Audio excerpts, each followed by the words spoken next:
All right, guys, welcome to the intermediate training today. It is Friday at 3 p.m. Pacific Standard Time. I'm here in my office. Sitting across from me is the esteemed Ross George. What's going on, guys? He didn't really want to get involved today, but I'm actually going to just continuously ask him questions to get his thoughts. I'll continually be silent then. Don't do it. No, I'm not The doing it. people need to hear your voice. I did want to get involved. It's got a billion other things. Staged is progressing at a rate that I can't keep up with. And I know that that's something that you're going to be training on today is a new widget that we just introduced. So we're going to be working on actual videos that we're going to put onto our new Staged training website, which is basically youtube.com/staged training.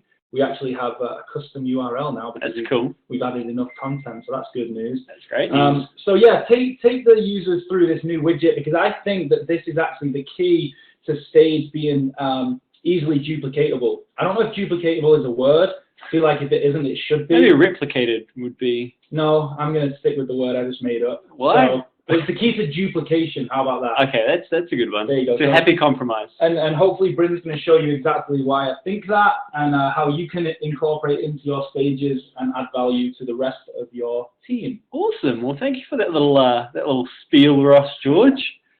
Duplicatable, apparently, guys. Don't use that in any serious context. It's only for us here. So what Ross was talking about was a new widget that's only this week been added, to your campaign builder. And if you're a member of the Facebook group, you might have seen a couple of posts about it. You also should have got some correspondence from Staged itself, pretty much just informing you of this new addition. And so I'll head up here now into widgets just to actually bring it up. And like I said, for those who know and for those who don't know, the actual new widget and the new title of it is custom videos, and so it actually differs from my other videos. There's a large difference in terms of the actual functionality of it, so I'm going to add it. You'll be more familiar with my other videos, but custom videos is the one we want to add today. And we're going to head here, and it's effectively given us a blank slate, like so often happens when you add a new widget to the campaign builder, and we're going to hit edit. So what you'll notice is that, the feature of this new window that's popped up is the Your Video URLs. And that's given you 1, 2, 3, different slots in which you can input information. And at the end of that, you'll have your own personalized, completely customized widget. And it just makes it a lot easier and a lot more user-friendly. There's no sort of manual stage to create a stage group. There's nothing like that. And what Ross was referencing in terms of the word duplicatable was that when you create a campaign with, my custom videos as a widget, I'm at the site, but if you're doing something, I don't see it. So viewer 1 apparently can't see anything. Viewer 3, can you see? Right now we're on 2 computers that are both doing this, and so it's functioning fine for us. So it might have come up in another pop-up, viewer 1, so have a search around. If you can't get onto it, okay, you can see. Awesome. Fantastic news. Cool. Okay, so where was I? Yeah, so in terms of duplicatable, you're going to be able to give a share code for a campaign that has this particular widget on it. And in the past, if you had a My Related Videos widget, the Related Videos widget wouldn't track across with that share code. But now with My Custom Videos, it's easily duplicatable, and you can send that to your friends, your family, your loved ones, your grandma, your mother, whoever, and they'll be able to use your share code, and it'll actually have this widget built into it as well. So it's really good, on a personal level, as well as for businesses or organizations, or if you're trying to advertise or push something. So I'll show you how it works. Just to give a brief rundown of the categories, we've got title. Obviously, that's how it's going to be displayed. We, watch more exciting videos below. Might get rid of the word exciting just to show you the customization of it.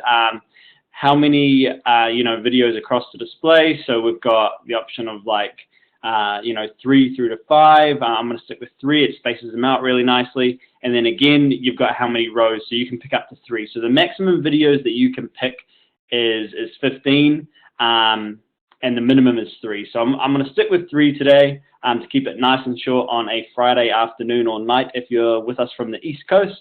So all we need to do is add 3 titles and 3 video URLs. And, you know, if you've watched any of our trainings before, you'll know it's no secret that I'm madly in love with Taylor Swift. So we're going to head across to YouTube where I've already searched Taylor Swift. So all we're going to do from here is grab 3 different videos. This is assuming that I've made, you know, a Taylor Swift campaign and I'm trying to give my my visitors or my, you know, the viewers of that campaign, you know, more material to be engaged with, you know, more videos that they'll be interested in. So I'm going to pick 3 videos. And, you know, the easiest way I've found to do this is to, if you're on Mac, and I think you can do this if you're on Microsoft as well, is to right-click on the video title and to copy the link address. And what that does is it saves you from having to go into each window individually. And you literally can then again come into here and paste it, and that's the video address. And so we're just going to, for that one, that was called blank space. So we're going to do blank space here. And then the next one is style. She's so beautiful, Taylor Swift. I love her. Goodness. I know everyone listening agrees with me as well. It's hard to deny. And then the last one is going to be Shake It Off, which I know is Ross's personal favorite. But the fact that he's sitting there in silence, I mean, they're probably all his favorites, really. It's probably in awe. Okay, so Shake It Off. And so now when I click save, what's going to happen is that the 3 videos are going to pop up in this widget, and I'll be able to move them around and order them how I like. So, you know, let's maybe do alphabetical. So I'll get Shake It Off in the middle there. And that looks really good. And so all I need to do now is to bring up the live version of that campaign and refresh it. And there you go. I've got the 3 custom videos, as you can see there. And, you know, I can click on it and it's going to open the exact same campaign, but with that video. So like I said, it's effectively a new version of, you know, related videos. But the keyword in it is custom, in the sense that you can individually and with ease, I should stress, with ease, you can, you know, populate this widget with video and material and engaging, you know, content that you want your viewers to see. And it's much more customizable. It's much easier to use. And like Ross alluded to at the start of the call, or the conversation rather, you know, if I were to give you guys the share code up here, and you were to put that into your campaign builder and use it, you know, this whole campaign would come up in the exact style it is now. So before, like I said, if you had a related videos widget, that wouldn't come across because they were linked into stage groups, which were individual to the stage profile of the stage user itself. Now this widget is standalone, and so are the URLs, and so it's much easier to use, much easier to manage, and you know, going forward, I think it's going to save everyone a lot of time. So, like Ross said, you know, stage is moving at a rate of knots that it's hard to keep up with, and you know, it seems that, you know, every week when we go to do a training, there's always a new feature that we can talk about. I know, you know, last week we did a couple of trainings on, you know, building a Twitter following using hashtag searches, which a lot of people have had a lot of fun with. So, you know, keep tuning in, guys. Keep your ears to the ground. We're going to try and get as much of this good content out there as possible. So if you do need to rewatch this video, or you do need any advice, feel free to ask either Ross or myself on Facebook. If you're not a member of the Stage user group, please join in, get amongst that. Add Ross and myself on Facebook as well. And yeah, feel free to shoot us any questions about the custom video widget or anything else. Now, I suppose, you know, nice and quick one today, like I said, but I'll open it up for a little bit of Q&A. If anyone has any questions they would like to ask, just feel free to put them in the chat box. I've turned off your mics because I was getting some weird feedback at the start.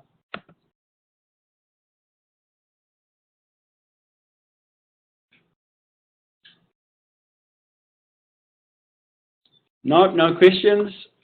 All right. Okay, guys. Well, I'll let you all go then. You're all dismissed. Thank you very much for tuning in and giving me 10 minutes of your day. Can I upload square pics, viewer 3 said? I think you mean thumbnails, and no, I don't think you can.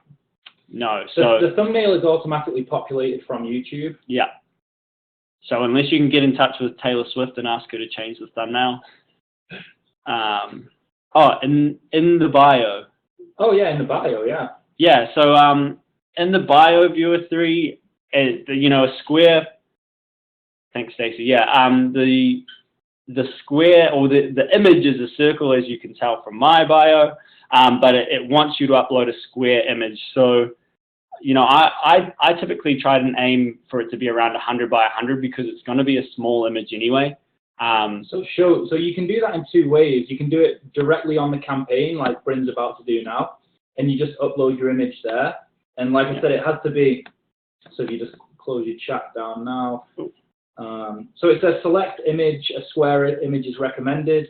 Well, what you want to do, it does work. You want to just make sure it's small enough. So 100 by 100 or 200 by 200. One thing that actually works pretty well is if you click select image there, Bryn. Okay, what you can do is you could upload any image, and let's take just take any image there. Let's do this one here because it's not square. Okay, and what you do is you click edit image, and then what you want to do is just actually edit this so that it's a square 100 by 100, for example, and you can do that with the crop size. So just go 100 by 100. So we can do. Oh, you got it. No, you got it. And then set the second one. No, you can set the second one. Okay, yeah. And then what you're going to do now is just go to the bottom and save that, Bryn. Preview and save, and then save that. Now you could make that your bio picture because it was 100 by 100. So you can click, and that's your image. So you just have to get comfortable doing stuff like editing the image, and everything is available within the staged sort of editor. So if you go to Image Library in your back office, you can have a play around with that, make images square, make them 100 by 100, and then they'll be easily uploadable to your bio. So hopefully that helps. But when I first started, it's not uploading. It keeps saying invalid. I tried to use my Facebook one and it wouldn't take too it. Big, often too big, even though it's square. So yeah, just really bring it down to that 100 by 100 or 200 by 200 level. But yeah, thanks for that question. Good question. Cool. Glad you got a little bit more acclimatized to it, viewer 5. Thank you for tuning in. And if we have no further questions this afternoon. Cool. All right. Well, feel free to pop a little bit of feedback on the Facebook post for this training. Always lovely to hear. Tell us whose voice you like more, Ross or myself. Mine. I think Ross will probably get a couple of votes. Actually, less squeaky, less nasal. Yeah, I'm very slurry. I sound like I don't announce out anything. But anyway, that's just vote for me because I put on most of the training, and we'll be good to go. Okay, well, I'll talk to you guys all on Sunday. Sunday at 3 p.m. is our advanced training, so we'll come up with a really good training. Maybe it'll be on Image Editor. Yeah, it'll definitely be posted. Typically at the end of the week, we're going to try and render all of these trainings to get them uploaded onto the YouTube group. So when we add another group of videos, we'll let the Facebook group know so that you don't miss out on anything. Awesome. Okay, so like I said, Sunday 3 p.m. Pacific Standard Time, advanced training. Ross just said it might be on image editing, so viewer 3, feel free to tune in, and I'll talk to you all then. Cool. Awesome, guys. Well, have a good day, and I'll talk to you later. Bye-bye. Ross didn't want to say bye.